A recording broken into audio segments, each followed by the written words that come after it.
การเสียการด้วยมาเอาเสียทับต่อเข้าไปเอาเลยมา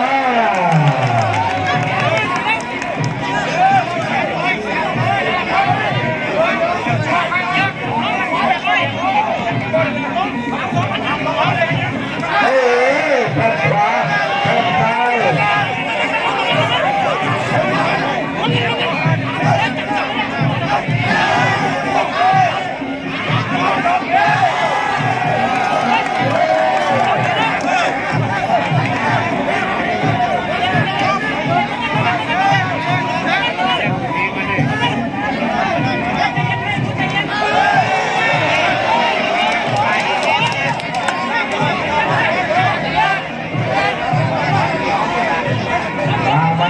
ยกสุดท้ายยกสุดท้ายยกแรกหมดยกที่หนึ่งหลังจากตรงนี้แล้วก็ไปวันพุธเลยไทยออนไลน์ยูทูบเลยไทยออนไลน์ร่วมกับสิงคโปร์นะครับเพื่อนของสิงคโปร์ไลฟ์สดให้เต็มที่ก็เป็นเงินกว่า3,000นี่แหละก็เสียว่าไม่เยอะแต่นี่คุณอยู่มา5,000มาครับพอไปกินดู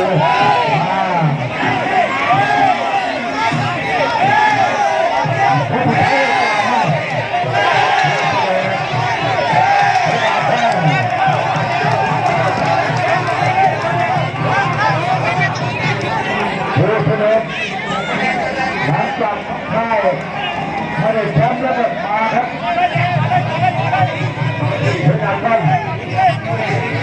เวลาปั้น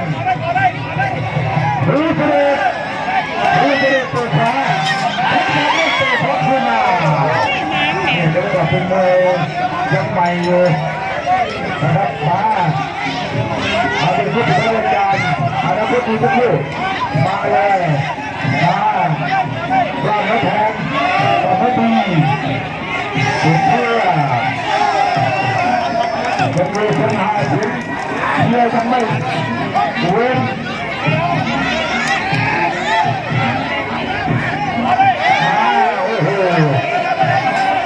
ลูกประเด็นเนี่ยตั้งแต่แทนผู้แทนเอาแล้วแล้วเป็นข่าวเช้าโอ้โหตีเลยแต่ละดอกเนี่ยตามที่เราคาดเลยเจ๊ขาเที่ยวเลยเจ๊เปิดซ้ายขวาแล้วการดูต้องพูดอะไรว่าฮันจับประตูเป็นเพื่อจากเมื่อนั้นว่าอาวุธชัดเจนจากที่จะเชื่อเวทีเล็กหมดเจ๊ผู้นำพยัคฆ์ผู้หลวงเพื่อต้องมีมารยาทด้วย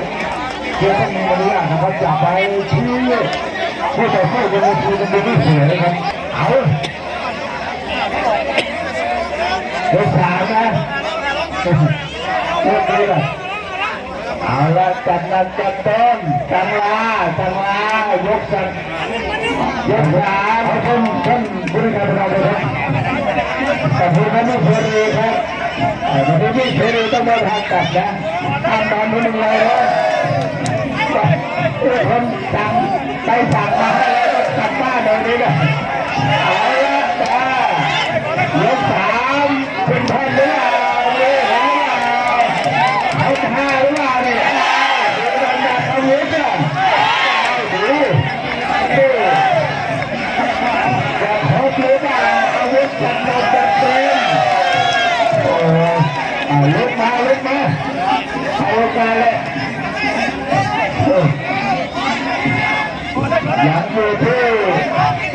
การเมืองพื้นนะดูเลยแข่งยาวปัดยาวนี่แลกแข่งกันหน่อยคุณสะดาว่าไงเอาละอย่างได้อยู่เอาตัวไหนมีใครอ่ะแล้วสุดยอดเลยสองมาดีเอา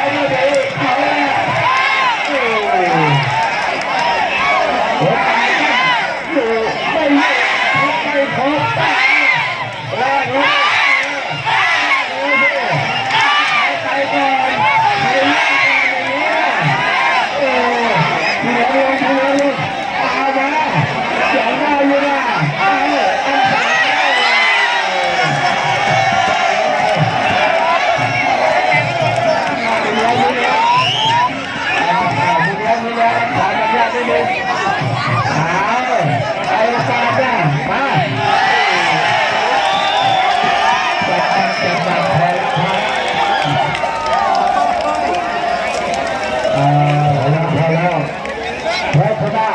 ขอบคุณกันนะครับให้กำลังใจเพื่อนให้ขอโทษครับหลังจากพบกันแล้วก็เป็นเพื่อนกันนะครับไม่ใช่หวังจะประหัตประหารกันพี่น้องแฟนมวยที่เราครับวันนี้ในการจัดการแข่งขันงานดอกไม้บานเป็นสามเรื่องไทยเลยของเราสนามมวยพวกเราหน้าที่ประกาศหน้าพระการจังหวัดเลย